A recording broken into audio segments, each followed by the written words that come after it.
Hello दोस्तों, एक बार फिर से स्वागत है आपका आरंभ स्टडी पॉइंट में। आज हम पढ़ेंगे क्लास 9 साइंस का ये तीसरा अध्याय है, परमाणु एवं अणु, एटम्स एंड मोलिकुलर्स। तो इस अध्याय में हम परमाणु के बारे में पढ़ेंगे, अणु के बारे में पढ़ेंगे और रासायनिक संयोजन के बारे में पढ़ेंगे। बहुत सारी जानकारी जो आपको यहाँ से मिलेगी बहुत ही इम्पोर्टेंट है। और यहाँ से आपको बार बार जो कंपटीशन में आप देखते होंगे कि बहुत सारे क्वेश्चन अगर आपको अणु परमाणु से पूछे जा रहे हैं तो यहाँ से आपको बहुत सारे क्वेश्चन मिलते हैं। तो चलिए, बहुत ही इम्पोर्टेंट ये चैप्टर है, शुरू करते हैं। लिखा गया कि प्राचीन भारतीय एवं ग्रीक दार्शनिक द्रव्य के अज्ञात एवं अदृश्य रूपों से सदैव चकित होते रहे हैं। जो दार्शनिक थे वो बहुत सारे ऐसे दृश्य थे उसको देखकर चकित होते थे, मतलब उनको लगता था ये कैसे हो गया, कैसे हुआ, ये सब बातें। और पदार्थ की विभाज्यता के मत के बारे में भारत में बहुत पहले ही लगभग 500 ईसा पूर्व विचार व्यक्त किया गया था। कितने वर्ष? तो 500 पूर्व। और भारतीय दार्शनिक महर्षि कनाड, ये याद रखेंगे, यहाँ से क्वेश्चन पूछे जाते हैं। कहाँ के थे? तो भारत के थे। ये दार्शनिक थे, नाम क्या था? तो कनाड ने प्रतिपादित किया था कि यदि हम द्रव जो पदार्थ है को विभाजित करते जाएं तो हमें छोटे छोटे कण प्राप्त होते जाएंगे। ये याद रखेंगे। इन्होंने कनाड ने क्या कहा? अगर आप कोई भी पदार्थ को विभाजित कर रहे हैं तो उससे आपको छोटे छोटे कण प्राप्त होते हैं तथा अंत में एक सीमा आएगी जब प्राप्त कण को पुनः विभाजित नहीं किया जा सकेगा। और इन्होंने ये भी बताया कि जब वो जो सीमा है तब ऐसा एक सीमा आएगा जब उसको आप विभाजित उस छोटे कण को नहीं कर सकते हैं। ठीक, जब प्राप्त कण को पुनः विभाजित आप नहीं कर सकते हैं, अर्थात वह सूक्ष्मतम कण अविभाज्य रहेगा। और जो टूट गया है अब वो नहीं टूटेगा, नहीं विभाजित हो सकता है, वो क्या होगा? अविभाज्य रहेगा। ये किनके द्वारा कहा गया है? तो महर्षि कनाड के द्वारा कहा गया। अगर कोई भी द्रव्य है या पदार्थ है को विभाजित हम कर रहे हैं तो छोटे छोटे कण में वो विभाजित होता है और एक सीमा तक वो विभाजित होता है और उसके बाद वो जो है विभाजित नहीं होता है, तो उसको हम अविभाज्य रहेगा। और ये जो होते हैं ये कहा गया किनके द्वारा? तो ये भारतीय दार्शनिक कनाड के द्वारा कहा गया है। ठीक, अब क्या होगा? जो अविभाज्य है, इस अविभाज्य सूक्ष्मतम कण को उन्होंने परमाणु कहा। और यही जो ये देखिए टूट रहा है, टूट रहा है, टूट रहा है, टूट रहा है। अब ये छोटा हो गया, ये टूटेगा नहीं। जब ये टूटेगा नहीं, इसी को क्या बोले? ये छोटे जो छोटे कण हैं उसी को ये बोले क्या? ये सूक्ष्मतम कण जो है ये इसी को परमाणु कहा गया। जो छोटे छोटे कण अब टूटने के अब नहीं वो विभाजित हो सकते हैं, इसी को जो अविभाजित सूक्ष्मतम कण है वो क्या है? परमाणु है। एक अन्य भारतीय दार्शनिक थे जिनका नाम क्या था? पकुधा कात्यायन। जो ये क्या बोले? इसने इस मत को विस्तृत रूप से समझाया। और जो पकुधा कात्यायन थे उन्होंने इसको अच्छे से विस्तृत रूप से समझाया है। उन्होंने क्या कहा? तो उन्होंने कहा कि ये कण सामान्यतः संयुक्त रूप में पाए जाते हैं। और ये इन्होंने कहा कि ये कण जो है संयुक्त रूप से पाए जाते हैं। ठीक, जो हमें द्रव्यों के भिन्न भिन्न रूपों को प्रदान करते हैं। और ये हमारे द्रव जो हमें जो द्रव्य मिलता है, जो द्रव्य है हमें द्रव्यों के जो भिन्न भिन्न रूप को ये कैसे रूप को यही प्रदान करते हैं जो ये परमाणु है, छोटे छोटे जो कण हैं। लगभग इसी समय ग्रीक दार्शनिक क्रीटस एवं ल्यूसिपस ने क्या सुझाव दिया कि यदि हम द्रव्य को विभाजित करते जाएं तो एक ऐसी स्थिति आएगी जब प्राप्त कण को पुनः विभाजित नहीं किया जा सकेगा। इन्होंने फिर वही कहा कि जब हम द्रव्य को विभाजित कर रहे हैं, जब हम विभाजित इसको कर रहे हैं तो ऐसा एक जो है पल आएगा, ऐसा एक क्षण आएगा जब आप उसको विभाजित नहीं कर सकते हैं। ठीक, पुनः इसको विभाजित आप नहीं कर सकते हैं। ठीक, कौन कहे? तो ये थे ग्रीक दार्शनिक डेमोक्रिटस और ल्यूसिपस। ठीक, उन्होंने इस अविभाज्य कणों को परमाणु मतलब अर्थात अविभाज्य कहा। इन्होंने इसको क्या बोले? ये भी बोले ये परमाणु है या अर्थात अविभाज्य है। ये सभी सुझाव दार्शनिक विचारों पर आधारित थे। इन विचारों की वैधता सिद्ध करने के लिए 18वीं शताब्दी तक कोई अधिक प्रयोगात्मक कार्य नहीं किए गए। नहीं हुए थे। 18वीं शताब्दी के अंत तक वैज्ञानिकों ने तत्वों एवं यौगिकों के बीच भेद को समझा और तथा स्वाभाविक रूप से यह पता करने के इच्छुक हुए कि तत्व कैसे एवं तत्व कैसे तथा क्यों संयोग करते हैं।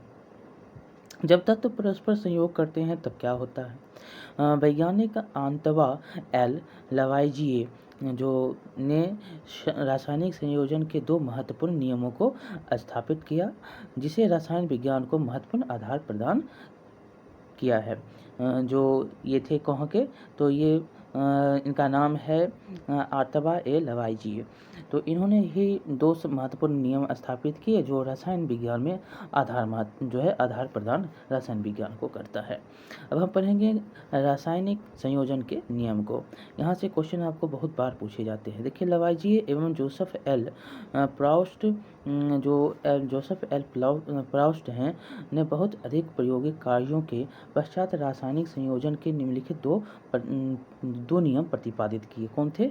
तो लवाइजिए और जो है जोसेफ एल प्राउस्ट ने क्या दो नियम जो है इन्होंने प्रतिपादित किए। पहला देखिएगा, यहाँ पर द्रव्यमान संरक्षण का नियम है। तो द्रव्यमान संरक्षण का नियम क्या कहलाता है? जब रासायनिक परिवर्तन जो रासायनिक अभिक्रिया है संपन्न होता है तो तब क्या द्रव्यमान में कोई परिवर्तन होता है? क्वेश्चन है कि जब आप देखेंगे रासायनिक परिवर्तन या रासायनिक अभिक्रिया संपन्न खत्म हो रहा है, समाप्त हो रहा है, तब क्या द्रव्यमान में कोई परिवर्तन आपको दिखाई देता है? तो हम क्रियाकलाप से इसको समझेंगे। देखिए क्या है, तो क्रियाकलाप में लिखा गया है एक्स, निम्न में एक्स और वाई रसायनों का एक युगल लेंगे। एक्स में क्या क्या होगा? कॉपर सल्फेट होगा, बोरियम क्लोराइड होगा और लेड नाइट्रेट होगा। और वाई में क्या होगा? तो सोडियम कार्बोनेट होगा, सोडियम सल्फेट होगा और सोडियम क्लोराइड होगा। इसमें देखिए, एक्स और वाई के युगलों में से किसी एक युगल के रसायनों के अलग अलग विलयन 10 ml जल में तैयार कीजिएगा और उपयुक्त तैयार युगल विलयनों में से वाई विलयन को एक शंक्वाकार प्लास्टिक में लीजिए और एक्स के विलयन को एक छोटी परख नली में लीजिए। छोटी परख नली जो है उसको विलय युक्त फ्लास्क में इस प्रकार लटकाइए ताकि दोनों विलयन परस्पर मिश्रित ना हो। तत्पश्चात क्या करेंगे? फ्लास्क के मुख पर एक कॉर्क, यहाँ पर देख सकते हैं ये मुख पर इसको कॉर्क की भांति यहाँ पर लगाएंगे। देखिए, डोरी है, शंक्वाकार प्लास्टिक है, ये दिख रहे हैं, और छोटी परख नली है, ये छोटी परख नली, और एक्स और वाई विलयन है। ये क्या है? वाई एक्स विलयन है और ये वाई विलयन है। यहाँ पर चित्र में दिखाया भी गया है कि डूबी हुई एक्स विलयन युक्त क्या है? छोटी परख नली है। जो डूबा हुआ है उसका कितना है? छोटा दिख रहा है। उपयुक्त जो है अंतर वस्तु युक्त फ्लास्क की सावधानीपूर्वक तौल लीजिए। अब फ्लास्क को झुकाकर इस प्रकार घुमाए कि एक्स और वाई एवं वाई के विलयन परस्पर मिश्रित हो जाए। अब इस फ्लास्क को पुनः तौल लीजिए। शंक्वाकार फ्लास्क में क्या अभिक्रिया हुई? क्या आप सोचते हैं कि कोई रासायनिक अभिक्रिया हुई? फ्लास्क के मुख पर कॉर्क क्यों लगाते हैं? क्या फ्लास्क के द्रव्यमान एवं अंतर वस्तुओं में कोई परिवर्तन हुआ? तो इसके बारे में यहाँ पर दिया भी गया है कि उसमें परिवर्तन आपको दिखाई देगा। द्रव्यमान संरक्षण के नियम के अनुसार किसी रासायनिक अभिक्रिया में द्रव्यमान का ना तो सृजन किया जा सकता है और ना ही विनाश। बहुत बार ये क्वेश्चन पूछा गया है। आप द्रव्यमान का क्या विनाश कर सकते हैं या उसका हम सृजन कर सकते हैं? तो ना ही उसका आप सृजन कर सकते हैं और ना ही उसका विनाश कर सकते हैं। याद रखेंगे, द्रव्यमान संरक्षण के नियम के अनुसार क्या है? रासायनिक अभिक्रिया में आप द्रव्यमान का ना ही सृजन करेंगे ना ही उसका विनाश करेंगे। अब देखिए दूसरा क्या है? स्थिर अनुपात का नियम। हमने द्रव्यमान के बारे में देखा, अब स्थिर अनुपात का देखेंगे। लवाइजिए एवं अन्य वैज्ञानिकों ने इस बात पर प्रकाश डाला कि कोई भी यौगिक दो या दो से अधिक तत्वों से मिलकर बना होता है, संयोजन से बना होता है। आज इसके बारे में अपने पढ़ा भी है। से निर्मित होते हैं, दो या दो तत्वों के संयोजन से यौगिक बनता है। इस प्रकार जो है प्राप्त यौगिकों में इन तत्वों का अनुपात क्या है? स्थिर होता है, चाहे इसे किसी स्थान से प्राप्त किया गया हो अथवा इन्हें भी इसे बनाया हो। इसमें देखेंगे तो इसमें स्थान क्या है? निश्चित है, अनुपात उसका निश्चित है, और चाहे वो किसी से प्राप्त हो हुआ वो इसको कोई भी बनाया हो।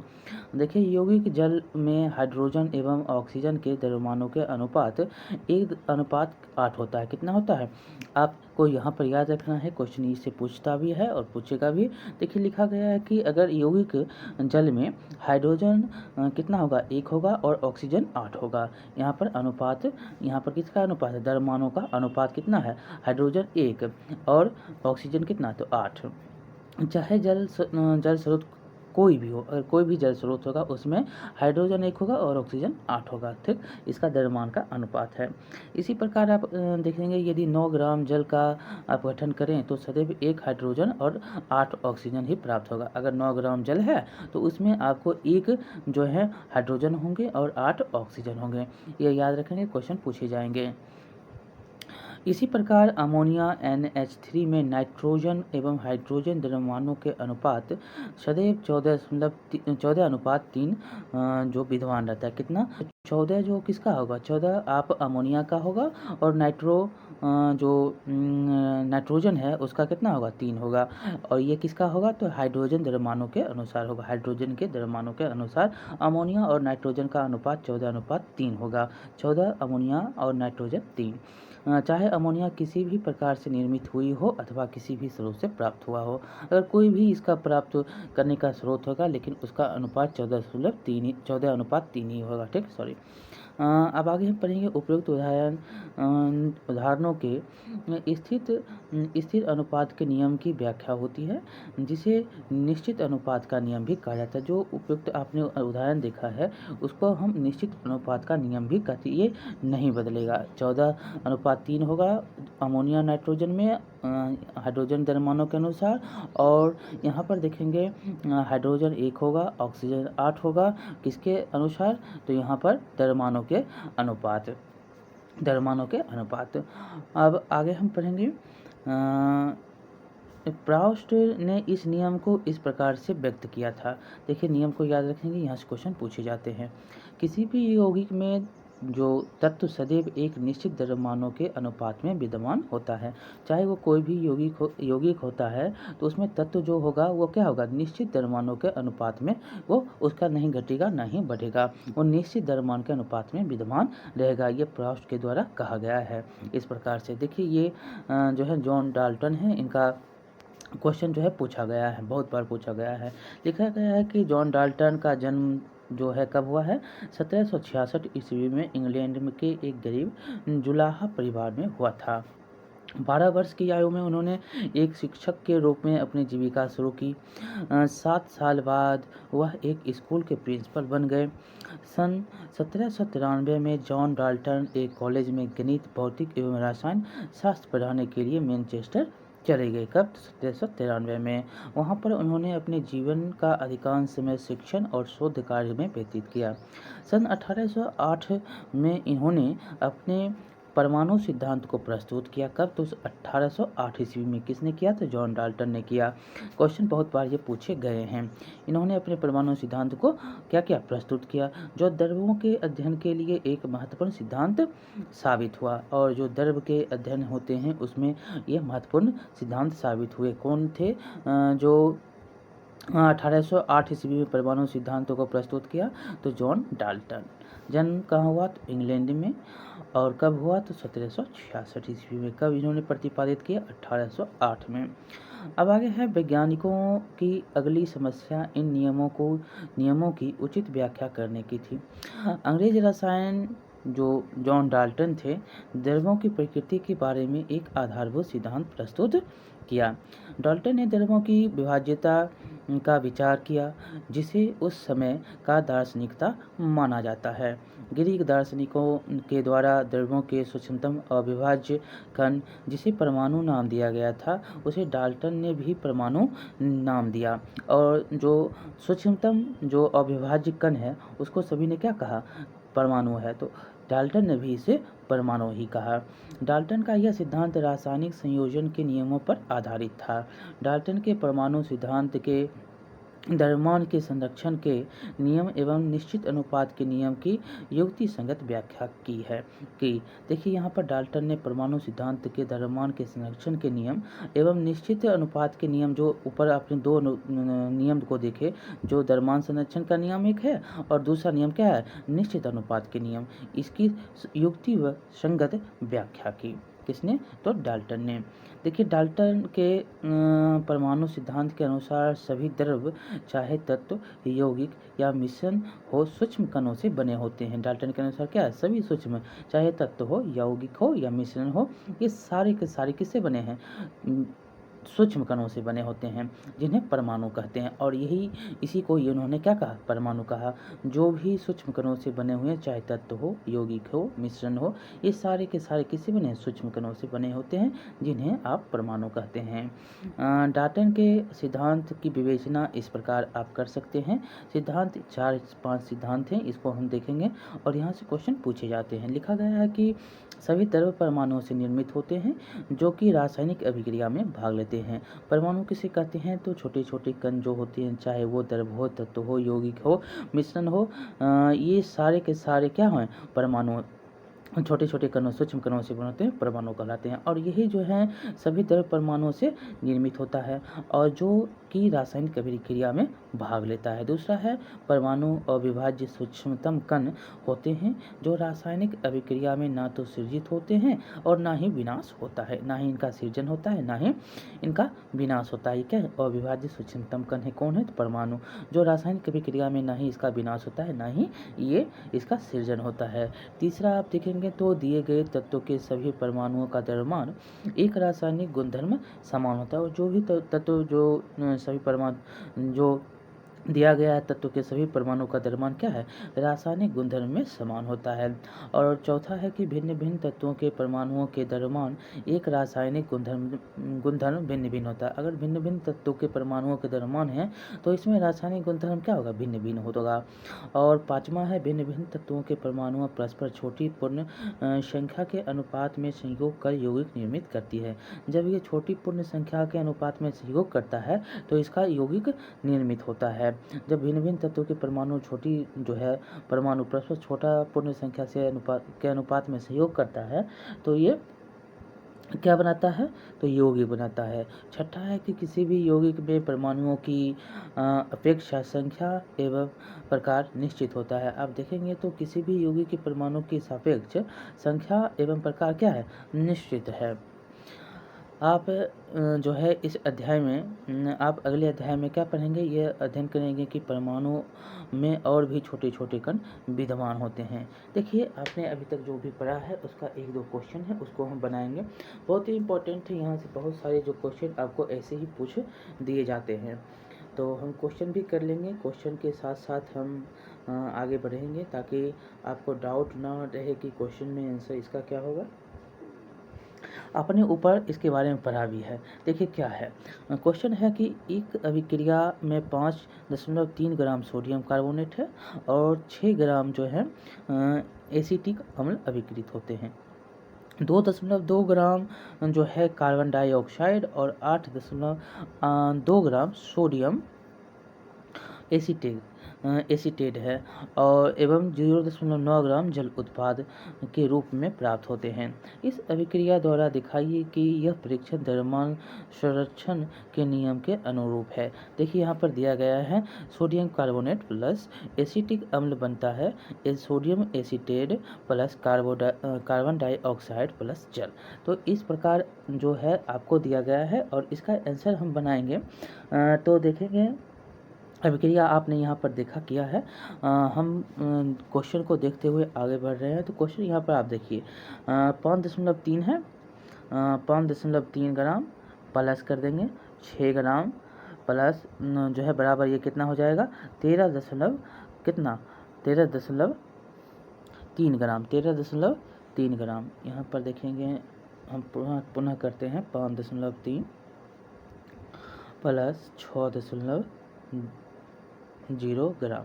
तो ये 5-3 जो है 6-5 11.3 ग्राम। ये कितना होगा 6.0 6.0 और 5.3 ग्राम 11.3 ग्राम हो गया। ठीक, पहला हो गया। दूसरा में देखेंगे तो उत्पादों का द्रव्यमान है जो कि सोडियम एसीटेट और कार्बन डाइऑक्साइड प्लस जल है। इन तीनों को हम जोड़ लेंगे पुनः, फिर तो तीनों को हम जोड़ेंगे तो यहाँ पर देखिए यहाँ पर दिया गया है तो हम इस तीनों को जोड़ेंगे, इन दोनों को हमने जोड़ दिया है। अब तीनों को जोड़ेंगे 2.2 है, 8.2 है और 0.9 है, ये जल है। तो इसको भी जोड़ेंगे तो 11.3 ग्राम आएगा। ये टोटल जोड़ लिए हम। अब हम क्या करेंगे तो इसमें 1 और 2 में देखेंगे तो दोनों क्या है, समान है। तो इसमें आपको आंसर क्या मिलता है, तो इसमें आंसर आपको यही मिलता है कि अभिकारकों का द्रव्यमान बराबर अभिकारक का जो द्रव्यमान है और बराबर हो जाएगा किसका, तो उत्पादों का द्रव्यमान।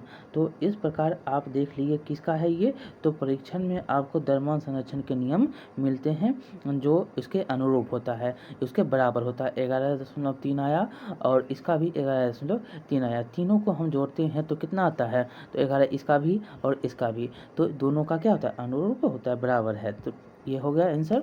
अब हम दूसरा देखेंगे।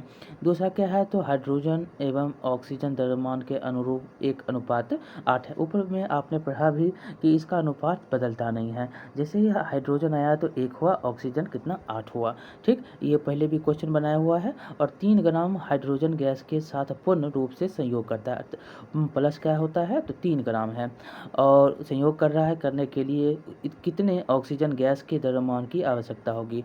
अगर संयोग करेंगे तो कितने ऑक्सीजन गैस आपको, हाइड्रोजन कितना है तो 3, तो ऑक्सीजन को आपको निकालना है। तो ऑक्सीजन अगर आप निकालेंगे तो आपको 1 ग्राम, 1 में कितना आ रहा है तो 8, तो 2 में तो कितना आएगा 16, 3 में कितना आएगा तो 24। तो इस प्रकार आप 1:, ये बदलेगा नहीं, तो ये भी नहीं बदलेगा। जब 3 है क्या, हाइड्रोजन है, जब 3 हाइड्रोजन जैसे ही आया तो 8 3 कितना 24, तो ये इसका कितना आंसर हो जाएगा तो 24। अब हम आगे जाएंगे। तीसरा क्वेश्चन है, डाल्टन के परमाणु सिद्धांत का कौन सा अभिग्रहित परमाणु के संरक्षण के नियम को का परिमाण है। तो यहाँ पर डाल्टन के बारे में पूछा गया है। तो डाल्टन देखिए यहाँ पर ऊपर में आपको पढ़ाया भी गया है कि डाल्टन के सिद्धांत का दूसरा जो आप यहाँ पर देखेंगे, ये दूसरा ये क्या कह रहा है कि ये कह रहा है कि अभिग्रहित जो दूसरा अभिग्रहित द्रव्यमान के संरक्षण का नियम का ये परिमाण है। जो इस प्रकार आपको जो है पर इसमें आपको देखेंगे तो ये परमाणु क्या है, परमाणु अभिभाज्य सूक्ष्मतम कण होते हैं जो रासायनिक अभिक्रिया में ना तो सृजित होते हैं और ना ही इसका विनाश होता है। ये दूसरा है। तो इसमें डाल्टन के परमाणु सिद्धांत में अभिगृहित द्रव्यमान के संरक्षण का नियम आपको ये दूसरा दिख रहा है, जो इसका ना ही आपका सृजन हो रहा है ना ही इसका विनाश हो रहा है। अब हम चौथा क्वेश्चन देखेंगे। तो डाल्टन के परमाणु सिद्धांत का कौन सा अभिग्रहित निश्चित अनुपात के नियम के व्याख्या करता है। आप यहाँ पर देखे थे जो कि निश्चित अनुपात, इसका जो है अनुपात बदलता नहीं है। तो ये किसी भी यौगिक यहाँ पर दिया गया है, आप इसको देखेंगे तो यहाँ पर किसी भी यौगिक में परमाणुओं की सापेक्ष संख्या एक प्रकार से निश्चित होती है। ये क्या होता है, बदलता नहीं है, इसका ये आंसर हो जाएगा। इसकी जो है अनुपात निश्चित रहती है, इसकी बदलता नहीं है। किसी भी यौगिक में परमाणुओं की सापेक्ष संख्या क्या होती है, एवं इसके प्रकार क्या होते हैं, निश्चित होते हैं। आपने इसको पढ़ा। अब हम पढ़ेंगे परमाणु आखिरकार होता क्या होता है, परमाणु क्या होता है। देखिए, क्या आपने कभी किसी इमारत, एक मिनट, क्या आपने किसी इमारत की दीवार बनते देखा है। इन दीवारों से एक कमरा एवं कई कमरों के समूह में एक इमारत निर्मित होती है, जो बहुत सारे कमरे होते हैं, बहुत सारे जो है दीवार होते हैं, उससे आपको एक घर बनता है। ठीक, एक घर बनता है। और इस विशाल इमारत की रचनात्मक इकाई क्या है। किसी बॉबी मतलब एंट हिल की रचनात्मक इकाई क्या होती है। यह रेत का रेत का छोटा सा कण होता है। इसी प्रकार सभी द्रव्यों की रचनात्मक परमाणु इकाई जो है परमाणु होती है। आपने परमाणु के बारे में पढ़ा है कि छोटे छोटे कण से ही बनकर बने, तो चाहे वो तत्व हो, यौगिक हो या मिश्रण हो। उसी प्रकार आप छोटी छोटी दीवारों से बनकर एक महल का निर्माण करते हैं। छोटे छोटे कमरे से आप एक महल का निर्माण कर रहे हैं, इमारत बन रही है। यही यहाँ पर दिया गया है कि यह रेत का छोटा छोटा कण होता है। और इसी प्रकार सभी द्रव्यों की रचनात्मक इकाई क्या होती है? परमाणु होती है। जो भी है द्रव्य उसका रचनात्मक इकाई कौन है? परमाणु है। परमाणु कितने बड़े होते हैं? तो परमाणु बहुत छोटे छोटे होते हैं। आपने इसके बारे में पढ़ा है। परमाणु क्या है? बहुत छोटे होते हैं। ये किसी भी वस्तु जिसका हम कल्पना या तुलना कर सकते हैं से भी छोटे होते हैं। लाखों परमाणुओं को जब एक से एक के ऊपर एक जो है चट्टे के रूप में रखें तो बड़ी कठिनाई से कागज़ की एक शीट जितनी परत जो है मोटी परत बन पाएगी। अगर हम इसको एक एक करके रखते हैं तो ये निश्चित एक बहुत ही जितनी बहुत कठिनाई से आपको एक कागज़ की शीट के रूप मोटी परत के रूप में बनेगी। देखिए परमाणु का त्रिज्या क्या है? तो परमाणु की त्रिज्या जो है नैनोमीटर nm में मापा जाता है।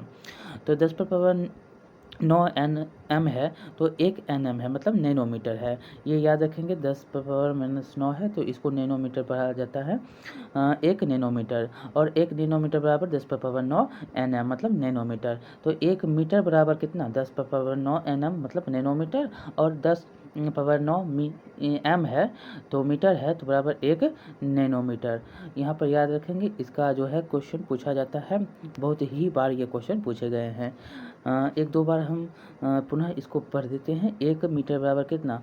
तो ये हो जाएगा 10⁻9 नैनोमीटर। और ये 10⁻9 माइनस 9 है, 10⁻9 मीटर बराबर कितना हो जाएगा? तो 1 नैनोमीटर। -9 है, यहाँ पर 9 है। अब हम आगे पढ़ेंगे। यहाँ पर देखिए बहुत ही बार ये क्वेश्चन यहाँ से पूछे गए हैं। किसका क्या सापेक्ष आकार कितना है? त्रिज्या मीटर में है। यहाँ पर है 10⁻10 जो है ये किसका है? उदाहरण में हाइड्रोजन परमाणु है। 10 कितना? 10 हाइड्रोजन परमाणु। 10⁻−9 है तो ये जल अणु है। 10⁻−8 है तो हेमोग्लोबिन अणु है। 10⁻−4 है तो रेत का कण है। 10⁻−3 है तो चींटी है। 10⁻−1 है तो सेब है। ये याद रखेंगे, यहाँ से क्वेश्चन पूछे जाते हैं। त्रिज्या मीटर में हाइड्रोजन का कितना? 10⁻10, जल अणु का 10⁻−9, 10 सब माइनस में है। और हेमोग्लोबिन का 10⁻−8, 10⁻−4 रेत का कण है, 10⁻−3 चींटी है और 10⁻−1 सेब है। जब परमाणु का आकार इतना सूक्ष्म है कि हम इसे नगण्य मान सकते हैं तो हम इसके बारे में क्यों सोचें? हम इसके बारे में इसलिए सोचते हैं क्योंकि हमारा पूरा विश्व भी परमाणुओं से बना है। किससे? तो छोटे छोटे कणों से बना है। तो इसीलिए इसके बारे में हम जो है सोच रहे हैं। चाहे हम उसके देखें या नहीं देखें, उन्हें देख नहीं सके फिर भी वे यहाँ विद्यमान हैं तथा हमारे प्रत्येक क्रियाकलापों पर उनका प्रभाव पड़ता रहता है। अब हम आधुनिक तकनीकों की सहायता से तत्वों की सतहों के आवर्धित प्रतिबिंबों को दिखा सकते हैं जिनमें उपस्थित परमाणु स्पष्ट दिखाई देते हैं। देखिए यह सिलिकॉन सतह का प्रतिबिंब है। ये सिलिकॉन सतह का प्रतिबिंब है। अब हम पढ़ेंगे विभिन्न तत्वों के परमाणुओं के आधुनिक प्रतीक क्या हैं। देखिए डाल्टन ऐसे प्रथम वैज्ञानिक थे जिन्होंने तत्वों के प्रतीकों का प्रयोग अत्यंत विशिष्ट अर्थ में किया।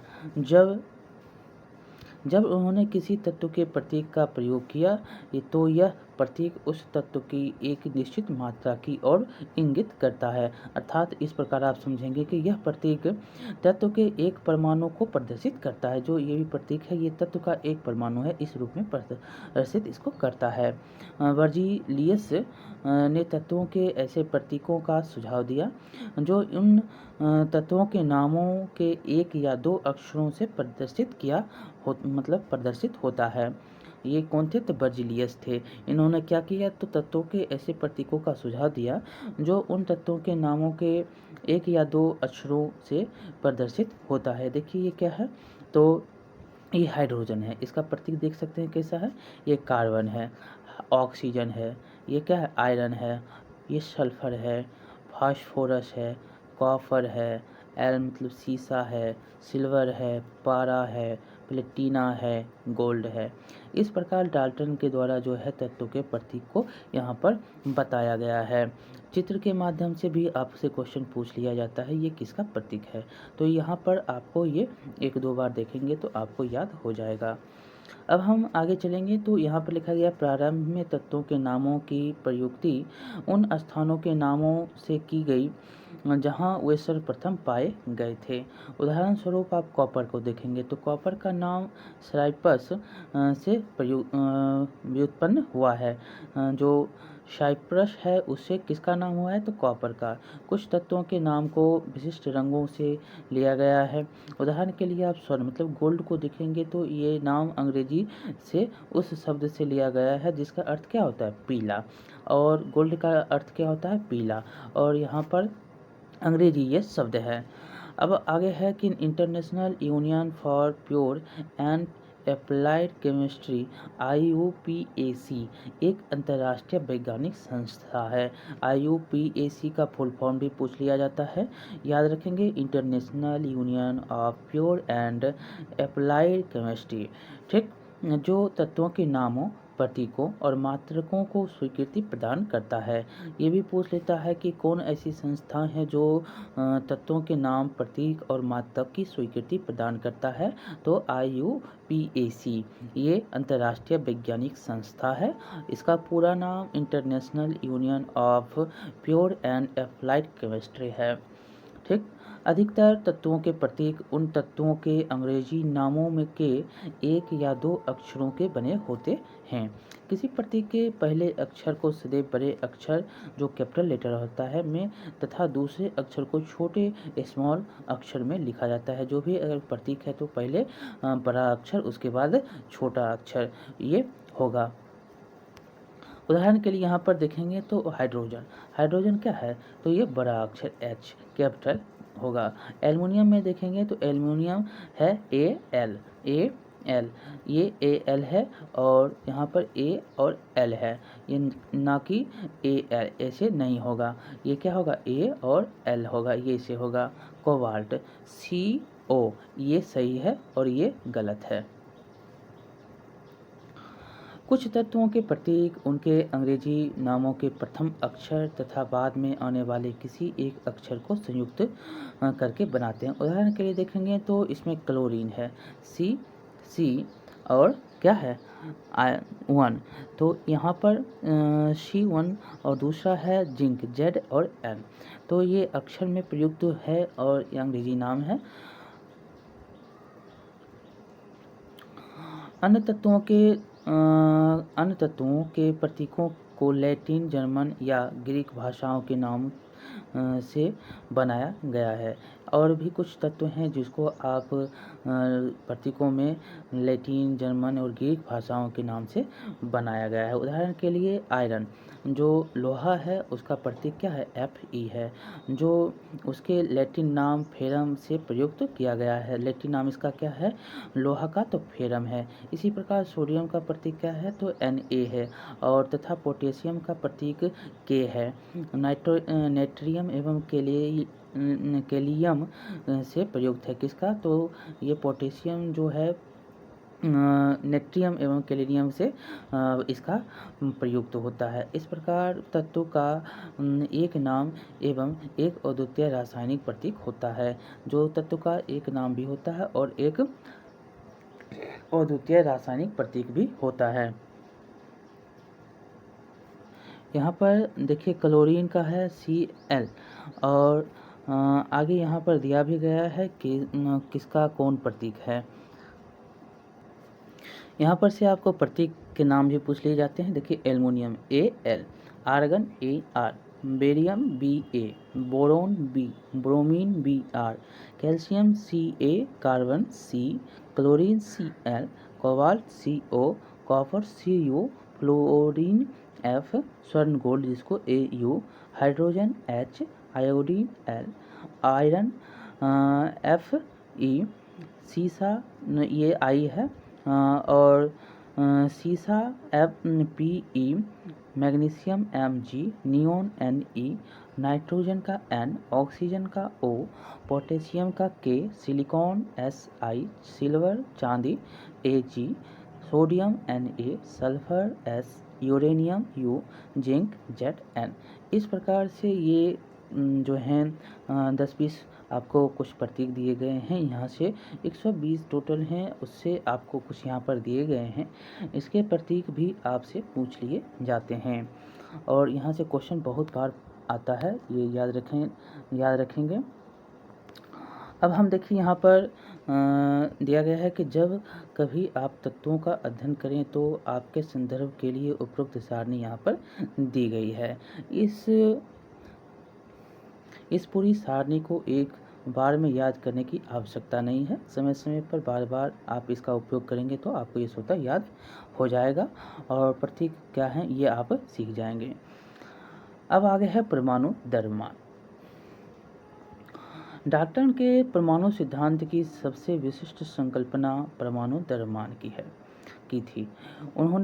उनके अनुसार प्रत्येक तत्व का एक अभिलाक्षणिक परमाणु द्रव्यमान होता है। डाल्टन का सिद्धांत स्थिर अनुपात के नियम को इतनी भलीभांति समझाने में समर्थ था कि वैज्ञानिक इससे प्रेरित होकर परमाणु द्रव्यमान को मापने की और अग्रसर हुए। चूँकि एक परमाणु के द्रव्यमान को ज्ञात करना अपेक्षाकृत कठिन कार्य था, इसलिए रासायनिक संयोजन के नियमों के उपयोग एवं उत्पन्न यौगिकों के द्वारा सापेक्ष परमाणु द्रव्यमान को ज्ञात किया गया। यहाँ हम एक यौगिक कार्बन मोनोऑक्साइड CO का उदाहरण लेते हैं जो कार्बन एवं ऑक्सीजन द्वारा निर्मित होते हैं। इसके द्वारा तो कार्बन मोनोऑक्साइड कार्बन और ऑक्सीजन से किसका तो कार्बन मोनोऑक्साइड का निर्माण होता है। प्रायोगिक तौर पर निरीक्षित किया गया कि 3 ग्राम कार्बन लेंगे तथा 4 ग्राम ऑक्सीजन के संयोजन से कार्बन मोनोऑक्साइड निर्मित हुई है। कितना 3 ग्राम कार्बन है और 4 ग्राम ऑक्सीजन है, इससे कार्बन मोनोऑक्साइड का निर्माण हुआ है। दूसरे शब्दों में आप कह सकते हैं कि कार्बन अपने 4/3 गुना कार्बन अपने 4/3 गुना अधिक द्रव्यमान वाले ऑक्सीजन के साथ संयुक्त होती है। मान लीजिए हम परमाणु द्रव्यमान की इकाई को एक कार्बन परमाणु द्रव्यमान के बराबर मानते हैं, तो कार्बन परमाणु को एक 0 U तथा ऑक्सीजन द्रव्यमान को 1.33 U निर्दिष्ट करेंगे। परमाणु जो यहाँ पर आपने यहाँ पर इसको देखा, ऑक्सीजन को 1.33 और जो कार्बन है उसको 1। प्रारंभ में परमाणु द्रव्यमान को AMU द्वारा संक्षेप में लिखते हैं, किसको परमाणु द्रव्यमान को, लेकिन आजकल IUPAC के नवीनतम अनुमोदन द्वारा इसको U मतलब कि यूनिफाइड द्रव्यमान, जो U है वो क्या है यूनिफाइड द्रव्यमान है, तो द्वारा प्रदर्शित करते हैं। याद रखेंगे 1.33 U जो है वो क्या है यूनिफाइड द्रव्यमान है, लेकिन द्रव्यमानों की इकाइयों को यथासंभव पूर्णांक तथा लगभग पूर्णांक में व्यक्त करना अधिक सुविधाजनक होता है। आगे चलकर वैज्ञानिकों ने परमाणु द्रव्यमान की भिन्न भिन्न इकाइयों के बारे में विचार व्यक्त किए। वैज्ञानिक तब विभिन्न परमाणु द्रव्यमानों की इकाइयों के बारे में शोधरत थे, तो उन्होंने प्रारंभ में प्राकृतिक जन ऑक्सीजन परमाणु के द्रव्यमान के 1/16 भाग को इकाई के रूप में लिया। 2 कारणों से इसे आप सुसंगत समझा गया है। तो क्या है पहला कारण, तो ऑक्सीजन अनेक तत्वों के साथ अभिक्रिया करके यौगिक बनाता है। कौन, तो ऑक्सीजन जो है अनेक तत्वों के साथ अभिक्रिया करता है, उससे यौगिक बनता है। दूसरा, तो इस परमाणु द्रव्यमान इकाई द्वारा अधिकांश तत्वों के परमाणु द्रव्यमान पूर्णांक में प्राप्त होते हैं। और ये देखेंगे तो अधिकांश तत्व जो है परमाणु द्रव्यमान इकाई द्वारा जो अधिकांश तत्व परमाणु द्रव्यमान पूर्णांक में प्राप्त हो रहा है। तथापि 1961 में परमाणु द्रव्यमान को ज्ञात करने के लिए परमाणु द्रव्यमान इकाई कार्बन 12 कितना कार्बन किसका स्थान है तो 12 समस्थानिक आइसोटोप को मानक संदर्भ के रूप में सार्वभौमिक रूप से स्वीकार किया गया था। किसको? कार्बन को। कार्बन 12 समस्थानिक के एक परमाणु द्रव्यमान के 1/12वें भाग का मानक 1/12वें भाग है। कितना है तो 1/12वें भाग मानक परमाणु द्रव्यमान इकाई के रूप में लेते हैं। जब ये 12 है तो 1/12 हो जाएगा। और कार्बन 12 समस्थानिक के एक परमाणु द्रव्यमान के सापेक्ष सभी तत्वों के परमाणु द्रव्यमान प्राप्त किए गए। और जब देखें तो कार्बन का हो गया तो इसी प्रकार सभी का भी इसी प्रकार हो गया। कार्बन यहाँ पर कल्पना कीजिए कि एक फल विक्रेता बिना मानक भार के फल बेच रहा है। वह एक तरबूज लेकर कहता है कि इसका द्रव्यमान 12 इकाई है। ठीक, तो 12 तरबूजिया इकाई अथवा 12 फल द्रव्यमान इकाई, जो इसका इकाई कितना है तो 12 है, तो 12 तरबूजिया इकाई हो गया एक अथी का, तो टोटल कितना हो जाएगा तो 12 फल इसका द्रव्यमान इकाई हो जाएगा। वह तरबूज 12 बराबर टुकड़ों करता है और इस जो है तरबूज को कितना 12 टुकड़े में उसको कर देता है तथा पाता है कि उसके द्वारा बेचे जा रहे प्रत्येक फल का द्रव्यमान तरबूज के एक टुकड़े द्रव्यमान के सापेक्ष जो भी उसका द्रव्यमान है तो टुकड़े का सापेक्ष है तो बराबर है। मतलब ये 12 टुकड़ा है तो एक टुकड़ा को मापता है तो इससे दिखता है कि उसका दोनों बराबर है। ये चित्र दिखाया गया। अब वह फलों को सापेक्ष फल द्रव्यमान इकाई मतलब FMU में बेचता है। मतलब यूनिफाइड द्रव्यमान, मतलब यहाँ पर परमाणु द्रव्यमान जो प्रारंभ में परमाणु द्रव्यमान है AMU में उसको बेचता है। जो तरबूज है उसी के सापेक्ष में सभी को वो बेच रहा है। यहाँ पर देख टुकड़ा है और तीसरे में तरबूज का 1/12वां भाग है। तो तरबूज के टुकड़े का उपयोग करके वह फल विक्रेता फलों को कैसे तोल रहा है तो ये तरबूज है उसको मानक मान लिया और यहाँ पर फल को उस प्रकार से बेच रहा है उसके सापेक्ष ये हो गया। अब आगे है कि किसी तत्व के सापेक्षिक परमाणु द्रव्यमान को उसके परमाणुओं के औसत द्रव्यमान का कार्बन 12 परमाणु के द्रव्यमान का 1/12वें भाग के अनुपात द्वारा परिभाषित किया जाता है। जब वह देखता है कि एक भाग में टोटल कितना आ रहा है तो 12वें भाग का एक हिस्सा आ रहा है तो ये इसी अनुपात में इसको परिभाषित करता है। तो यहाँ पर 1/12वां भाग के अनुपात द्वारा इसको परिभाषित कर लिया जाता है। देखिए यहाँ पर कुछ तत्व के परमाणु द्रव्यमान भी दिए गए हैं, ये भी क्वेश्चन पूछे जाते हैं। सबसे पहले हाइड्रोजन आता है। हाइड्रोजन का परमाणु द्रव्यमान कितना है 1 है। और कार्बन में देखेंगे तो हाइड्रोजन हीलियम नाइट्रोजन ये सब करते कितना आता है तो 12वां स्थान इसका आता है यू में। और नाइट्रोजन का 14वां स्थान, ऑक्सीजन 16वां स्थान, सोडियम 23वां स्थान, मैग्नीशियम का कितना 24वां, सल्फर का 32वां, क्लोरीन का 35.5, कैल्शियम का कितना तो 40। अब आगे है परमाणु किस प्रकार अस्तित्व में रहते हैं। अधिकांश तत्वों के परमाणु स्वतंत्र रूप में अस्तित्व में नहीं रह पाते। परमाणु अणु एवं आयन बनाते हैं। ये अणु अथवा आयन अत्यधिक संख्या में कर व द्रव बनाते हैं जिसे हम देख सकते हैं, अनुभव कर सकते हैं अथवा छू सकते हैं। इसको आप अगर ऐसे समझें कि ये अणु अथवा आयन अत्यधिक संख्या में पुंजित होकर वह क्या बनते हैं द्रव बनाते हैं जिसको आप देख भी सकते हैं और उसको आप अनुभव भी कर सकते हैं, छू भी सकते हैं। और यह जो है अधिकांश तत्वों के परमाणु स्वतंत्र रूप से अस्तित्व में नहीं रह पाते हैं। परमाणु क्या करता है, परमाणु अणु एवं आयन बनाता है, अणु एवं आयन बनाता है। ये क्वेश्चन पूछे गए हैं। अब हम दो क्वेश्चन है इसको हम कर लेते हैं। पहला क्वेश्चन है कि परमाणु द्रव्यमान इकाई को परिभाषित कीजिए। आपने ऊपर में पढ़ा भी है कि परमाणु इकाई द्रव्यमान क्या होता है।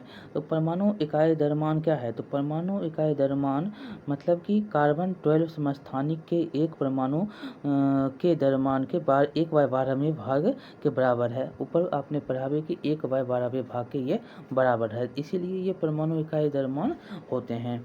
दूसरा है, एक परमाणु को अपना आँखों द्वारा देखना क्यों संभव नहीं है? क्योंकि ये छोटे-छोटे होते हैं। क्या होते हैं? छोटे-छोटे होते हैं, क्योंकि इनका साइज़ अत्यंत छोटा होता है और 1 नैनोमीटर में पाया जाता है कितना? तो 1 नैनोमीटर में 10⁹ एम होता है, जिसको आप खुली आँख से नहीं देख सकते हैं।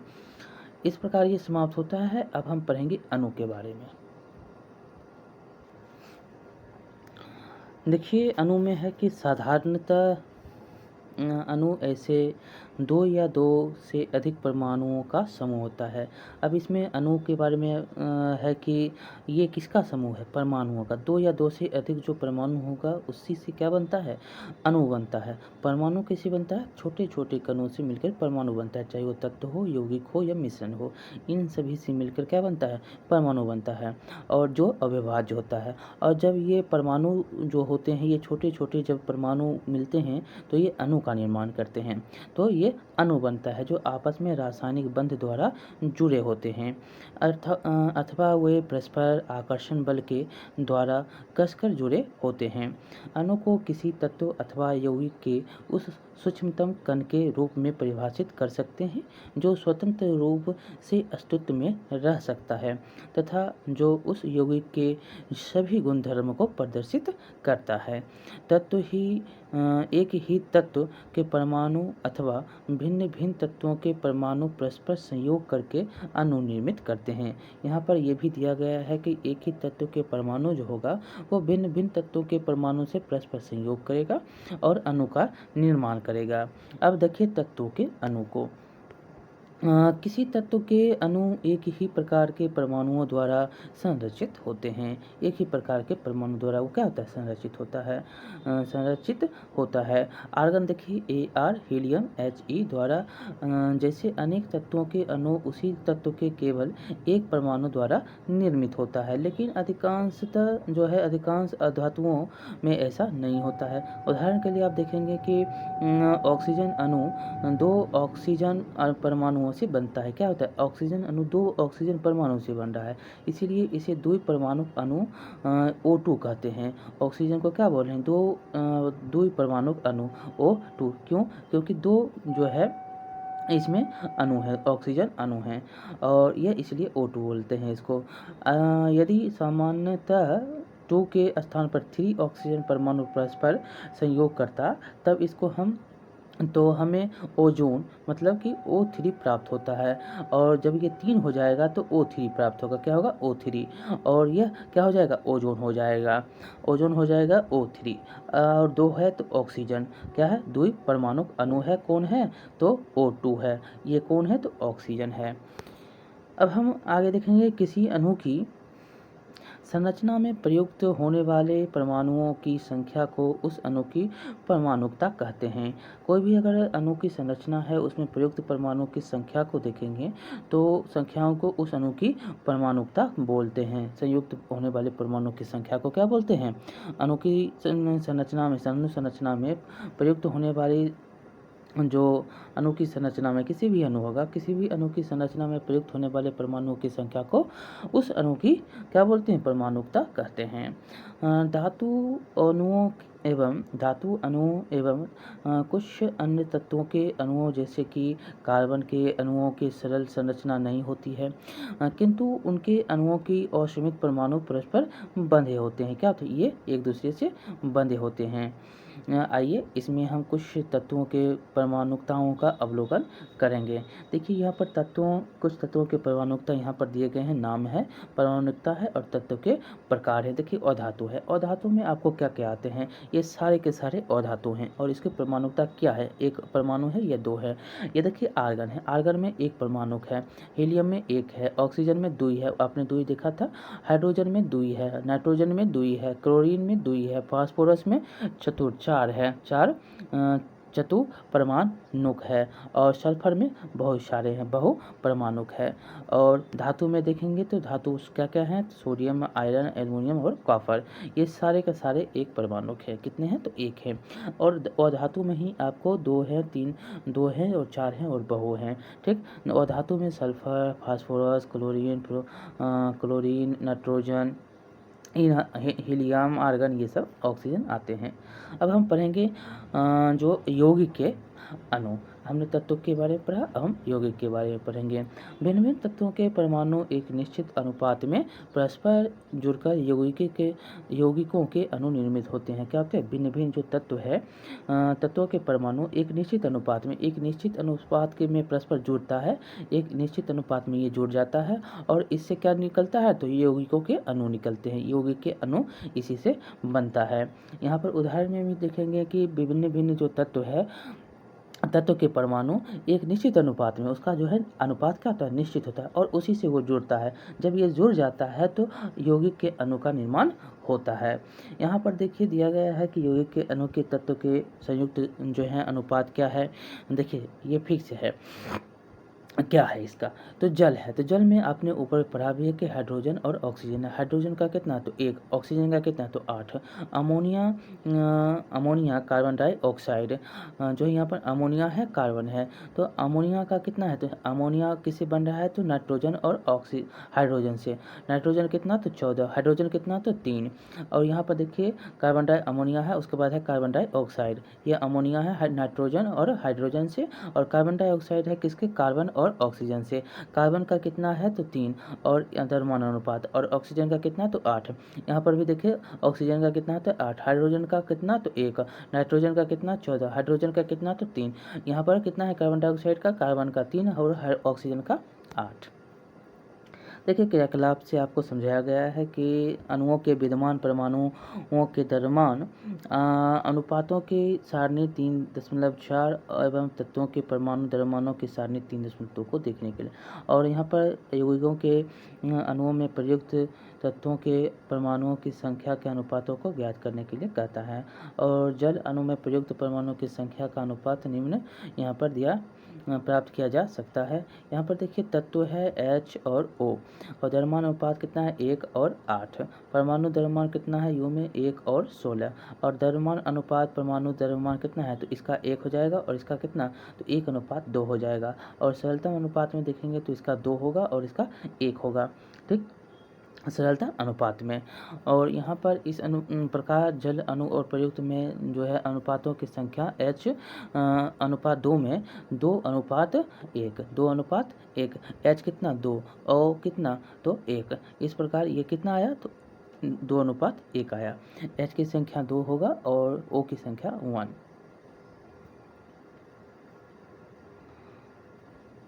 अब आगे है आयन क्या होता है। देखिए धातु एवं अधातु कुछ यौगिक आवेशित कणों से बने होते हैं। धातु किससे? कुछ यौगिक आवेशित कण से बनता है, और अधातु। इन आवेशित कणों को आयन कहते हैं, और जो ये आवेशित कण है इसी को हम क्या बोलते हैं? आयन बोलते हैं। आयन एक आवेशित परमाणु अथवा परमाणुओं का एक ऐसा समूह होता है जिस पर नेट आवेश विद्यमान होता है, और इस पर जो है नेट आवेश विद्यमान होता है। आयन क्या है? एक ऐसा आवेशित परमाणु या परमाणुओं का समूह है जिसमें नेट आवेशित विद्यमान होता है। यह ऋण आवेश अथवा धन आवेश होता है। ऋण आवेशित आयन को ऋणायन तथा धनावेशित आयन को धनायन बोलते हैं, कैशन और एनन बोलते हैं। और उदाहरण के लिए सोडियम क्लोराइड NaCl को लीजिए। आप सोडियम क्लोराइड का याद रखेंगे क्या? NaCl है, और इसमें धनात्मक सोडियम आयन Na है। ये क्या है? आयन है, जो है सोडियम जो है क्या है? Na है, तथा ऋणात्मक में आप Cl को लेंगे। ये क्या है? ऋणात्मक है, माइनस है, तो ये माइनस है, तो ये क्या हुआ? ऋणात्मक है। ये दोनों का संयोजन है। तो इस प्रकार इसको हम समझेंगे सोडियम क्लोराइड NaCl किसका? तो धनात्मक Na है, ऋणात्मक Cl है। संगठन के रूप में विद्यमान है। परमाणुओं के समूह जिन पर नेट आवेश विद्यमान हो उसे बहुपरमाणु आयन कहते हैं। जिस पे आप नेट आवेश विद्यमान होगा, ऋण है या धन है, तो उसको हम क्या बोलते हैं? बहुपरमाणु आवेश आयन कहते हैं। हम जो है आयनों के निर्माण के बारे में अध्याय 4 में पढ़ेंगे। कुछ यहाँ पर आयनिक यौगिक दिया गया है। आयनिक यौगिक, संगठन, तत्व और द्रव्यमान अनुपात। देखिए calcium oxide, magnesium, sulphur, sulphide और सोडियम क्लोराइड, ये सारे हैं। और संगठन में आपको कैल्शियम एवं ऑक्सीजन, मैग्नीशियम एवं सल्फर और सोडियम एवं क्लोरीन 3 हैं। और तीनों के जो है अनुपात कितना है, 5:2 है। और इसके मैग्नीशियम सल्फर एवं सल्फर का अनुपात कितना है, तो 3:4 है। और सोडियम और क्लोरीन का अनुपात कितना है, तो 23:35.5 अनुपात है। किसका, तो क्लोरीन का 35.5 है, सोडियम का 23 है। यहाँ पर सल्फर का देखेंगे 4 है और मैग्नीशियम का 3 है। ऑक्सीजन का कितना है, 2 है। कैल्शियम का 5 है। तो इस अनुपात में दिया गया है। द्रव अनुपात ये है, संगठन तत्व ये है और आयनिक योग किए हैं। अब है रासायनिक सूत्र लिखना। अब रासायनिक सूत्र को हम कैसे लिखते हैं, बहुत बार क्वेश्चन इसका पूछा जाता है। हम धीरे धीरे पढ़ रहे हैं और धीरे धीरे आप समझने की कोशिश भी करेंगे, समझते हुए आगे बढ़ेंगे ताकि यहाँ से आपको क्वेश्चन नहीं छूटे। देखिए क्या है रासायनिक सूत्र, कैसे लिखते हैं, तो किसी यौगिक का रासायनिक सूत्र उसके संगठन का प्रतीकात्मक निरूपण होता है। जो उसका संगठन है उसका प्रतीक वो होता है। विभिन्न यौगिकों के रासायनिक सूत्र सरलतापूर्वक लिखे जा सकते हैं। और इस अभ्यास के लिए हमें तत्वों के प्रतीकों एवं उनकी संयोजन क्षमताएं ज्ञात होनी चाहिए। जो उसका तत्व का प्रतीक क्या है और उसका क्षमता कितना होता है, ये हमको याद होना चाहिए। किसी तत्व की संयोजन शक्ति अथवा क्षमता उस तत्व की संयोजकता कहलाती है। जितना उसका क्षमता होगा उसका उस तत्व का क्या कहलाएगा, संयोजकता कहलाएगा। किसी एक तत्व के परमाणु दूसरे तत्व के परमाणुओं के साथ किस प्रकार संयुक्त होकर एक रासायनिक यौगिक का निर्माण करते हैं, इसको ज्ञात करने के लिए संयोजकता का उपयोग करते हैं। किसी तत्व के परमाणु की संयोजकता को उसके हाथ अथवा भुजा के रूप में विचार किया जा सकता है। देखिए यहाँ पर कुछ सामान्य सरल और बहु परमाणुक आयन दिए गए हैं। संयोजकता और आयन का नाम, संकेत और अधात्विक संकेत, तत्व और संकेत, परमाणु, बहुपरमाणुक आयन और संकेत, ये सारे संकेत और आयन के नाम दिए। अधात्विक आयन और बहुपरमाणुक आयन के संकेत भी दिए गए हैं। देखिए पहला में आपको सोडियम, पोटेशियम, सिल्वर, कॉपर और जो सिल्वर और कॉपर है, इसका संकेत कितना है, Na+ धन है, ठीक। और पोटेशियम का K, सिल्वर का Ag, मतलब और कॉपर का Cu, ये संकेत 1 है। और इसका जो संकेत संयोजकता 1 है। संकेत कितना, तो संकेत आपको यहाँ पर कितना मिल रहा है, संकेत मिल रहा है सोडियम का Na+ है, धनावेश है। और पोटेशियम है, सिल्वर है और कॉपर है। और धात्विक में देखेंगे तो धात्विक में आपको हाइड्रोजन, हाइड्राइड, क्लोराइड, ब्रोमाइड और आयोडाइड मिल रहे हैं। तो इसके संकेत H+ हैं, धन में है। और ऋणायन में है हाइड्राइड H-, ऋणायन में है क्लोराइड Cl, ब्रोमाइड Br- में है। और आयोडाइड L जो है I- में है। और यहाँ पर बहुपरमाणुक आयन में अमोनियम है, हाइड्रोक्साइड है, नाइट्रेट है और हाइड्रोजन और कार्बोनेट है। ये सब संयोजकता 1 में आते हैं। और इसका जो संकेत NH4+ धन में है, OH है, NO3 है, किसका, नाइट्रेट का, नाइट्रेट हाइड्रोजन। और कार्बोनेट जो है उसका HCO3 ऋणायन में है। अब हम है यहाँ पर दूसरा संयोजकता है मैग्नीशियम, कैल्शियम, जिंक, आयरन और कॉपर। यहाँ पर देख सकते हैं 2 और 3 संकेत में दिया गया है। Mg2 ऋणायन में है, धनायन में है मैग्नीशियम का। कैल्शियम का Ca2+ है, जिंक का Zn2+ है। इसका क्या संयोजकता 2 है, इसीलिए है 2 यहाँ पर देख सकते हैं। और आयरन और कॉपर का भी आयरन का Fe2 है प्लस में, कॉपर का Cu2+ में है। ऑक्साइड और सल्फाइड है, O2 और H2- में ऋणायन में है, जो अधात्विक है। और बहुपरमाणुक आयन में कौन कौन से हैं, तो कार्बोनेट है, सल्फाइड है और सल्फेट है। CO3 यहाँ पर ऋणायन में 2 है और CO3 ऋणायन में 2 है। और SO3 है और SO4 है, ऋणायन में 2 है। और यहाँ पर तीसरा है कितना, तीसरा संयोजकता है एल्युमिनियम और आयरन। एल्युमिनियम का कितना है, तो यहाँ पर 2 है, यहाँ पर देख सकते हैं तीसरा में भी है। तो Fe3 आयरन में है और एल्युमिनियम में Al3 जो धनावेश में है। और यहाँ पर नाइट्राइड है N3 और फॉस्फेट है PO4 3 माइनस जो 9 में है। जो यहाँ पर कुछ तत्वों एक से अधिक संयोजकता दर्शाते हैं। ये जो आयरन है, जो कॉपर है, ये एक से अधिक संयोजकता को दर्शा रहा है, इसीलिए यहाँ पर आपको संकेत दिए गए हैं। संयोजकता को कोष्ठकों के रोमन संख्याक द्वारा प्रदर्शित करते हैं। इसको रोमन द्वारा हम प्रदर्शित करते हैं। ये क्या है? रोमन है। 1 2 3 ये क्या है? रोमन है। अब आगे हम पढ़ेंगे मानव की भुजाएं तथा ऑक्टोपस की 8 भुजाएं होती हैं। 2 किसके? तो मानव की 2 होते हैं और ऑक्टोपस के 8 होते हैं। ऑक्टोपस की एक भुजा मानव की केवल एक भुजा पकड़ सकती है और ऑक्टोपस की जो एक भुजा है मानव की एक भुजा को पकड़ लेगी। यदि एक ऑक्टोपस को कुछ मानवों को इस प्रकार से पकड़ना है कि उसकी 8 भुजाएं मानवों की दोनों भुजाओं के साथ प्रयुक्त हो जाए, तो उसके आपके विचार में ऑक्टोपस कुल कितने मानवों को पकड़ सकता है? देखिए ऑक्टोपस के कितने हैं? तो 8 हैं। मानव के कितने? 2 हैं। अगर कहता है कि अगर जो ऑक्टोपस है, यदि ऑक्टोपस कुछ मानव को इस प्रकार से पकड़ना है कि उसकी 8 भुजाएं मानवों की 2 भुजाओं के साथ प्रयुक्त हो जाएं, जो उसका 2 है और इसका 8 है, इसके जो है प्रयुक्त हो जाएं, दोनों जुड़ जाएं, तो इसके क्या होंगे? तो इसके देखेंगे तो मानवों की हो जाएं और आपके विचार में ऑक्टोपस कुल कितने मानवों को पकड़ सकता है? अब ऑक्टोपस को O तथा मानव को H से निरूपित कीजिए। मानव मतलब H, ऑक्टोपस मतलब O और H। क्या आप इस संयोजन के लिए सूत्र लिख सकते हैं? क्या आप OH4 मतलब OH4, O किसका हो गया? तो ऑक्टोपस का। H किसका हो गया? तो H हो गया मानव का। 4 हो गया टोटल जो प्राप्त करेंगे, तो 4 जो है मानव है और 8 कि जो है एक ऑक्टोपस है। तो 4 मतलब इसका भी हाथ कितना हो गया?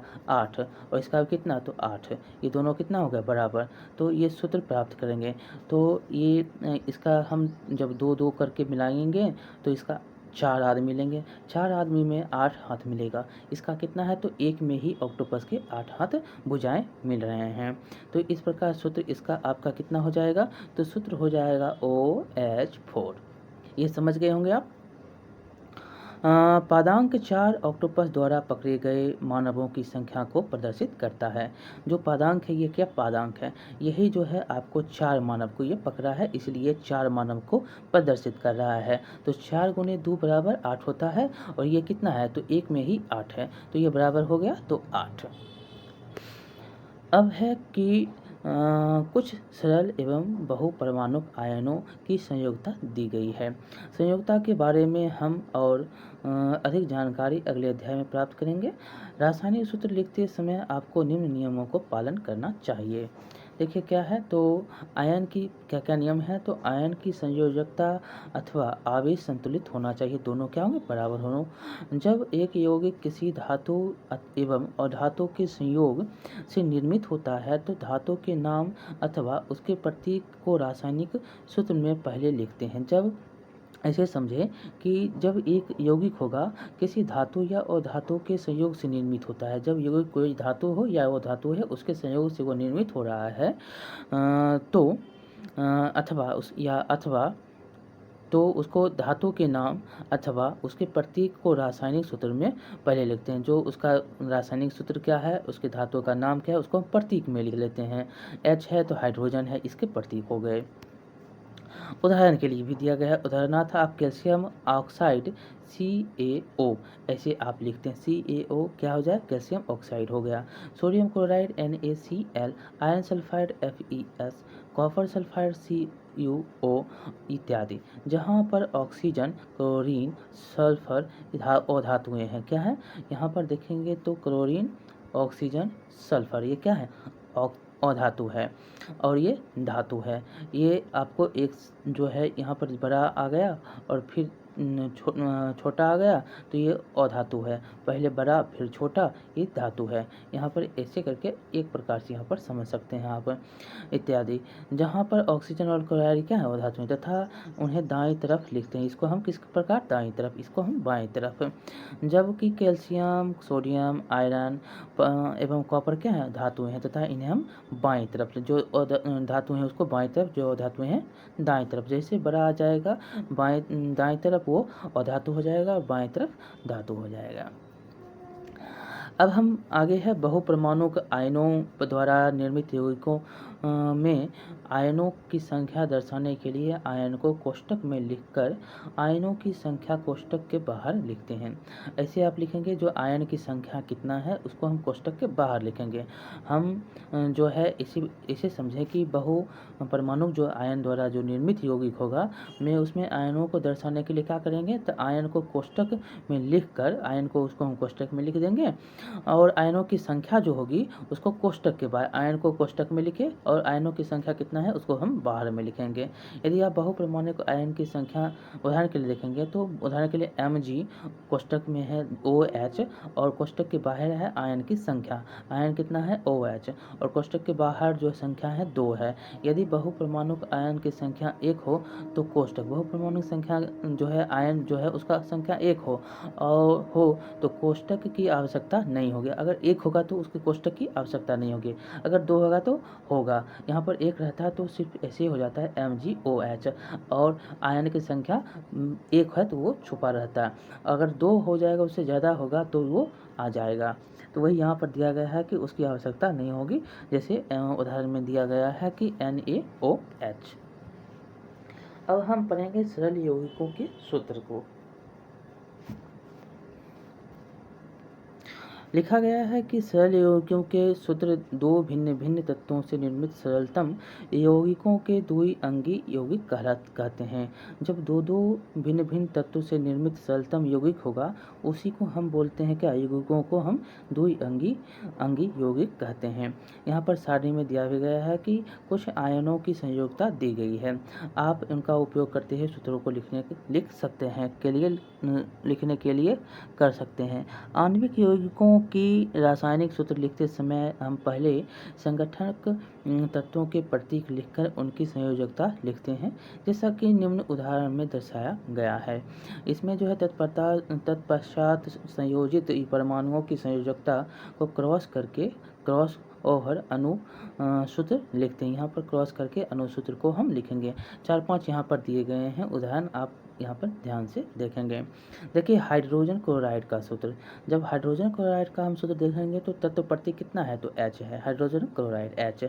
और Cl किसका है, क्लोराइड का। इसमें देखेंगे संयोजकता इसमें भी 1 है और इसमें भी 1 है, तो हाइड्रोजन क्लोराइड का रासायनिक सूत्र क्या हो जाएगा, HCl। इसमें दोनों क्या है, एक ही हैं। जब एक रहेगा तो टोटल कितना हो जाएगा, HCl किसका हो जाएगा, हाइड्रोजन क्लोराइड का। इसमें अगर एक या ज़्यादा रहता है तो 2 आयन की संख्या होती, यहाँ पर नहीं है, तो दोनों की कितने क्रॉस संयोजकता है, एक ही है, तो ये टोटल कितने हो जाएंगे, सूत्र इसका हो जाएगा HCl।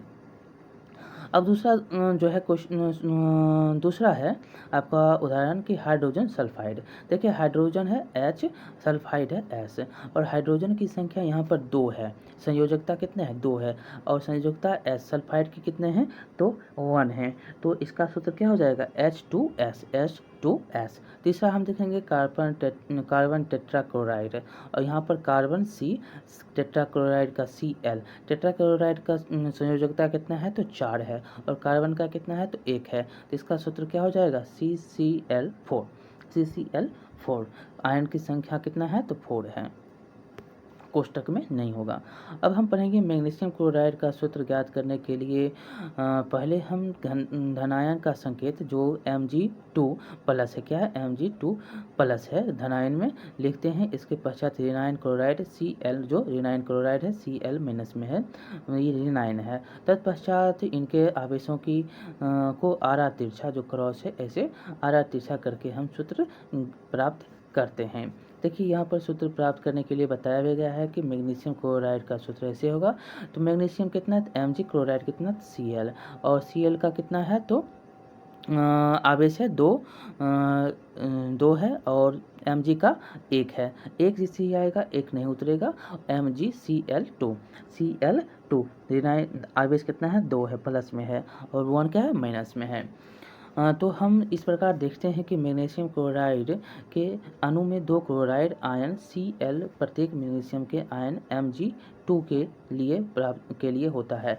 ये जो देख रहे हैं किसके लिए आवेश है, तो Mg के लिए है, और Mg2 प्लस है और Cl माइनस में है, तो Cl माइनस में है और Mg प्लस में है, तो Mg यहाँ पर 2 आ गया और Cl 1 में आ गया। तो इसको हम क्रॉस कर देंगे, जब क्रॉस कर देंगे तो ये इसके पास चला जाएगा और ये इसके पास चला जाएगा।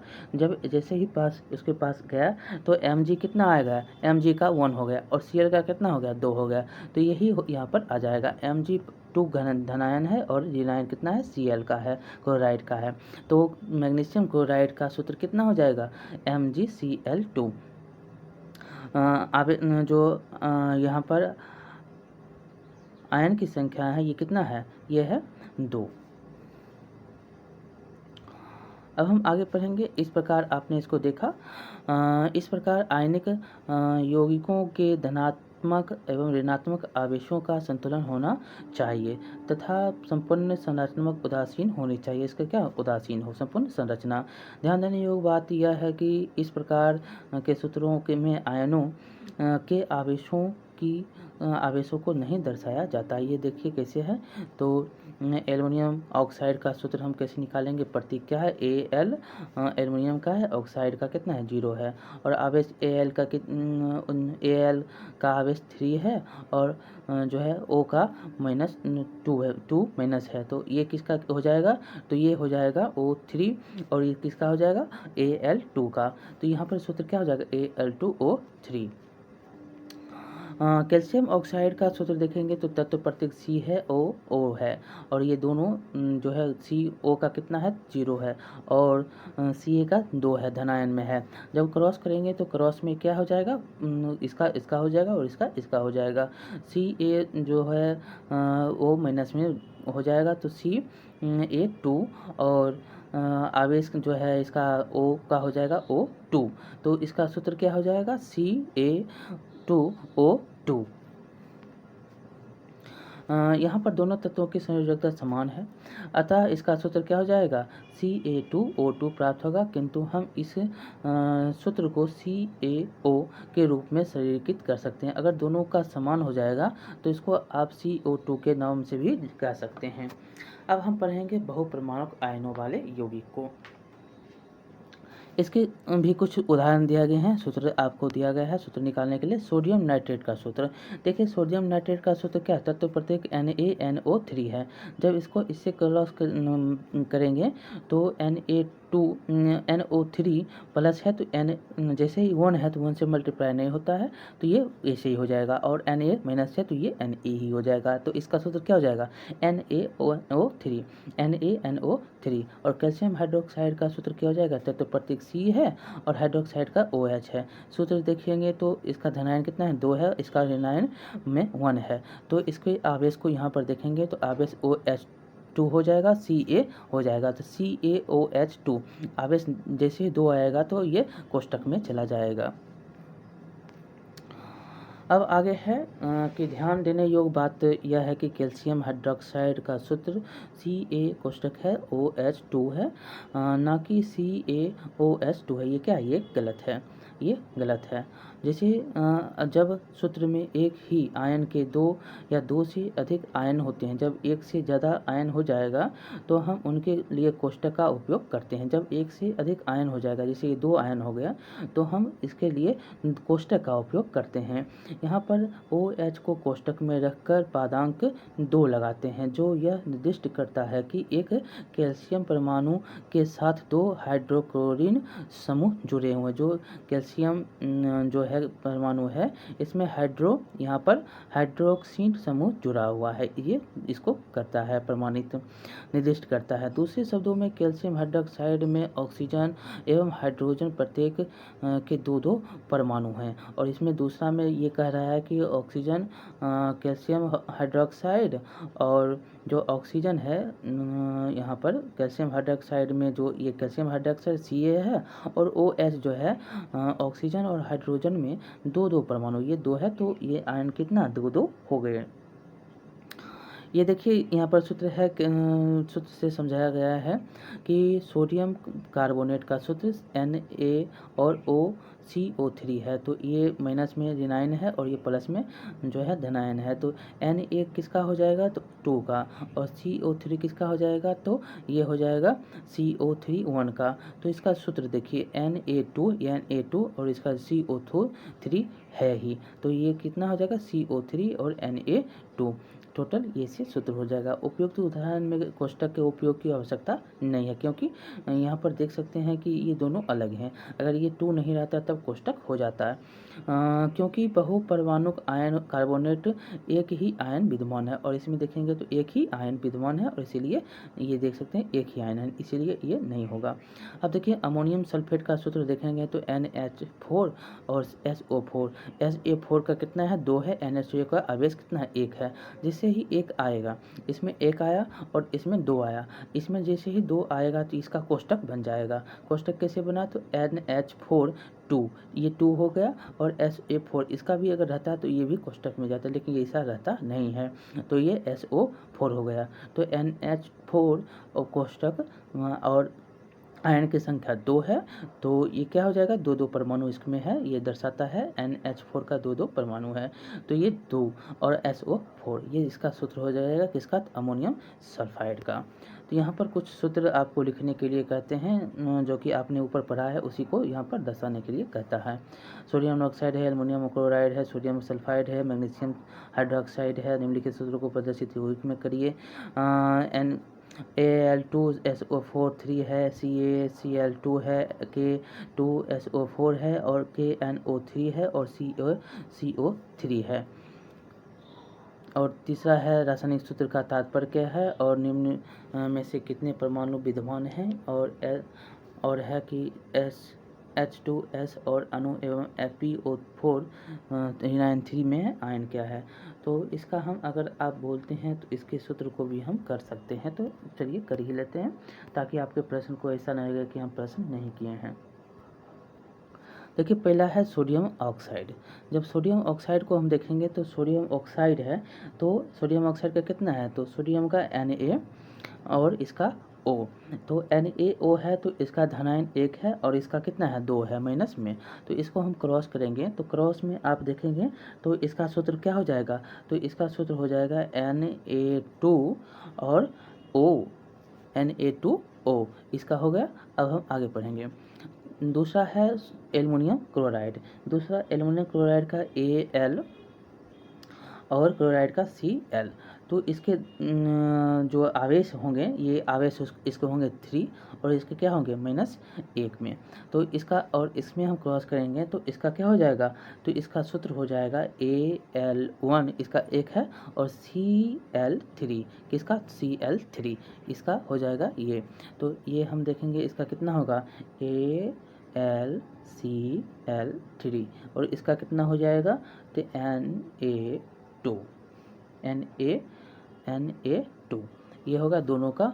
अब हम पढ़ेंगे तीसरा में, तो सोडियम सल्फाइड है। सोडियम सल्फाइड का क्या होता है Na और ये S, इसको हम देखेंगे आवेश कितना है तो 1+, इसमें कितना है तो 2- ऋण आवेश है, तो इससे हम क्रॉस करेंगे तो ये कितना हो जाएगा तो Na2S ये होगा किसका S1 में है S1, S भी रख सकते हैं तो S1 भी देंगे या S भी रख सकते हैं, M1 है तो S ही रहेगा। N इसका सूत्र यहाँ पर हम लिख देते हैं, तीसरा का Na2S, ठीक। अब हम पढ़ेंगे चौथा मैग्नीशियम हाइड्रोक्साइड। मैग्नीशियम हाइड्रोक्साइड का कितना सूत्र होता है?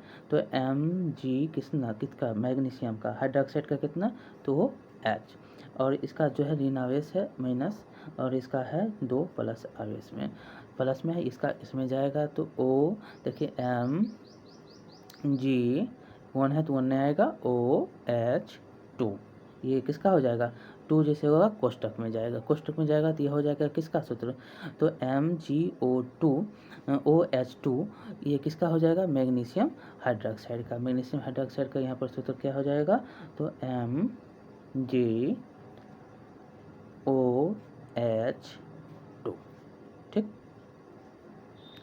अब हम पढ़ेंगे इसके सूत्र को प्रदर्शित यौगिकों में करने के लिए कहता है, तो सूत्र आप ये है Al2SO4 3, तो इसका जो है एल्युमिनियम सल्फेट है, क्या है, एल्युमिनियम सल्फेट, और CaCl2 है तो ये है कैल्शियम क्लोराइड, और K2CSO4 है तो इसका क्या हो जाएगा, ये पोटेशियम सल्फेट, और KNO3 है तो इसका पोटेशियम नाइट्रेट, और CaCO3 है तो कैल्शियम कार्बोनेट। और यहाँ पर क्वेश्चन एक और है जो रासायनिक सूत्र से तात्पर्य क्या है, तो ये से आप इसको याद कर सकते हैं कि किसी यौगिक का रासायनिक सूत्र उसके संगठन या प्रतीकात्मक क्या होता है, निरूपण होता है। जैसे कि आप याद रख सकते हैं कि कार्बन डाइऑक्साइड का रासायनिक सूत्र क्या है, CO2, तो रासायनिक सूत्र को अणु सूत्र भी आप कहते हैं, रासायनिक सूत्र को क्या कहते हैं, अणु सूत्र भी कहते हैं। यहाँ पर देखिए, यहाँ पर निम्न में कितने परमाणु विद्यमान हैं, तो ये आप यहाँ पर आपको याद रखना है कि H2 है तो H2S जैसे ही है तो हाइड्रोजन कितना है, 2 है, हाइड्रोजन 2 है, और सल्फर कितना है, तो 1 है, 1 है, और PO4 3 है, PO4 3 में आपको आयन में फास्फोरस कितना मिल रहा है, तो 1 मिल रहा है, और O4 है तो ऑक्सीजन की संख्या आपका 4 परमाणु, 4, ठीक। तो इसमें टोटल कुल परमाणुओं की संख्या कितना है, तो 5 है, टोटल 5 है। अब हम पढ़ेंगे आणविक द्रव्यमान। आणविक द्रव्यमान क्या है, तो हम परमाणु द्रव्यमानों की अवधारणा की विवेचना कर चुके हैं। इस अवधारणा का विस्तार आणविक द्रव्यमानों का परिकलन करने के लिए किया जा सकता है। किसी पदार्थ का आणविक द्रव्यमान उसके सभी संगठन परमाणुओं के द्रव्यमानों का योग होता है। अब आणविक द्रव्यमान जो होता है क्या होता है, तो किसी पदार्थ का आणविक द्रव्यमान जो होता है उसके सभी जो संगठक हैं परमाणुओं के द्रव्यमानों का योग होता है। जो परमाणुओं का द्रव्यमान होगा उसका योग होगा। इस प्रकार यह अणु का वह सापेक्ष द्रव्यमान है जिसे परमाणु द्रव्यमान इकाई U द्वारा व्यक्त किया जाता है। यहाँ पर देखेंगे परमाणु द्रव्यमान इकाई U जो ऊपर में आपने पढ़ा था उससे ये व्यक्त किया। उदाहरण के लिए यहाँ पर बताया गया है कि जैसे देखिए कि एक नंबर है, ए नंबर जल है H2O की सापेक्ष आणविक द्रव्यमान का परिकलन करने के लिए कहते हैं, देखिए। और दूसरा है नाइट्रिक अम्ल जो HNO3 के आणविक द्रव्यमान को परिकलन करें। पहला का हम देखेंगे तो हाइड्रोजन का परमाणु द्रव्यमान कितना है, 1 है, तो 1 U, और ऑक्सीजन का परमाणु द्रव्यमान कितना है, 16 है, तो 16 U। तो आप ऐसे इसको कह सकते हैं कि जिसमें 2 परमाणु हाइड्रोजन एवं परमाणु ऑक्सीजन होते हैं आणविक द्रव्यमान। तो यहाँ पर 2 कितना है, 2 गुने 1 और 1 गुने 16, जैसे 2 और 1 प्लस में करेंगे तो कितना हो जाएगा, 16 2 18, तो कितना हो जाएगा, टोटल 18 U हो जाएगा। हाइड्रोजन का 18 U हो जाएगा, ठीक। हाइड्रोजन और ऑक्सीजन का कितना, तो 18 U। नाइट्रिक अम्ल का है HNO3, तो आणविक द्रव्यमान में देखेंगे तो H बराबर यहाँ पर आणविक द्रव्यमान बराबर H का द्रव्यमान और प्लस N का परमाणु द्रव्यमान और प्लस 3 गुने O बराबर 1। ऑक्सीजन का कितना, तो 16, और नाइट्रोजन का कितना, तो 14। तो NHO3 है तो तीनों को हम जोड़ेंगे तो आप देखेंगे 63 आ जाएगा। देखिए कैसे, तो A हो गया AU 14U प्लस 3 है तो 3 का गुणे यहाँ पर है, 3 का देख सकते हैं O, तो O है 16, तो 3 का 16, 16 48, और यहाँ पर टोटल जोड़ेंगे तो यह हो जाएगा 63 U। अब हम पढ़ेंगे सूत्र इकाई द्रव्यमान। किसी पदार्थ का सूत्र इकाई द्रव्यमान उसके सभी संगठन परमाणुओं के परमाणु द्रव्यमानों का योग होता है। इसमें देखेंगे दोनों का योग होगा, किसका? तो कोई भी परमाणु इकाई द्रव्यमान है संगठन परमाणुओं का और परमाणु द्रव्यमानों का योग होता है। सभी जो संगठक परमाणु है और उसके के परमाणु जो द्रव्यमान होंगे उसका दोनों का यह योग होता है। शुद्ध द्रव्यमान का परिकलन उसी प्रकार भी करते हैं, उसी प्रकार से करते हैं जिस प्रकार से हमने आणविक द्रव्यमान का परिकलन किया। अंतर केवल इतना होता है कि यहाँ पर हम उस पदार्थ के लिए सूत्र इकाई का उपयोग करते हैं जिसके संगठन आयन होते हैं, जो आयन मतलब नीचे वाला।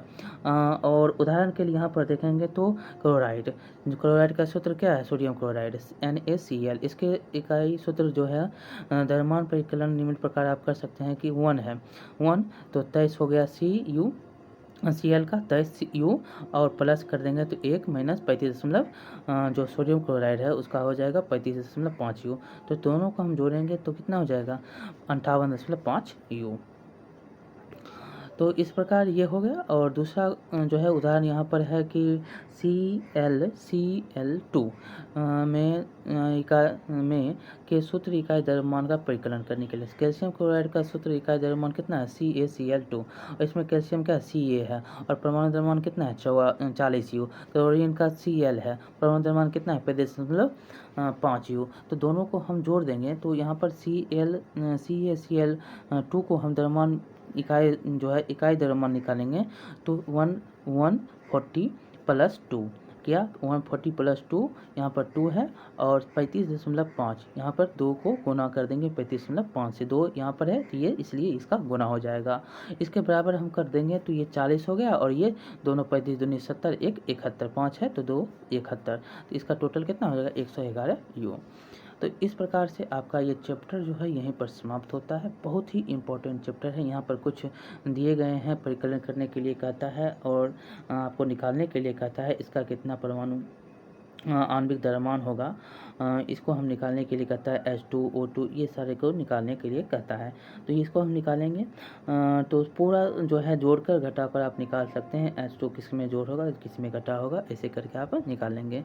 और दूसरा क्वेश्चन है कि निम्न यौगिकों के सूत्र इकाई द्रव्यमान में परिकलन करने के लिए कहता है। सूत्र को आपको इकाई द्रव्यमान में परिकलन करने के लिए कहता है, जैसे आपने ऊपर अभी पढ़ा है जो उसी प्रकार इसको भी निकाला जाएगा।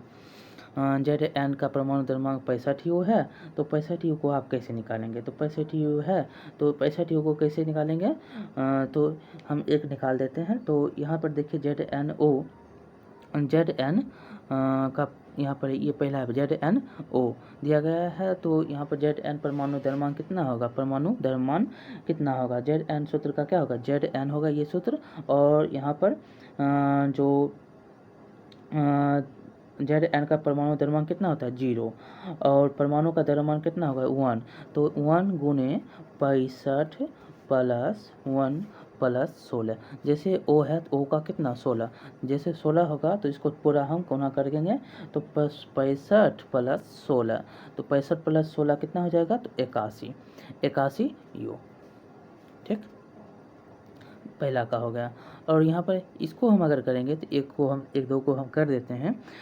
तो पहला का यौगिकों के आणविक द्रव्यमान का परिकलन करने के लिए कहता है तो H2 है तो H है H और 2, तो H का कितना?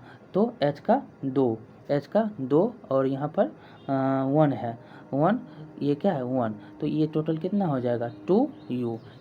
ये वैसे ही हो जाएगा। अब है दूसरा O2 आपने पढ़ा भी है कि O2 है तो आप O का कितना होता है? 16, तो 2 ये है, इसको गुना कर दीजिए कितना? 32।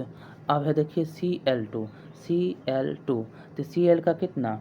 Cl है तो Cl का कितना? तो यहाँ पर Cl का 35.5 और गुने 2 कितना?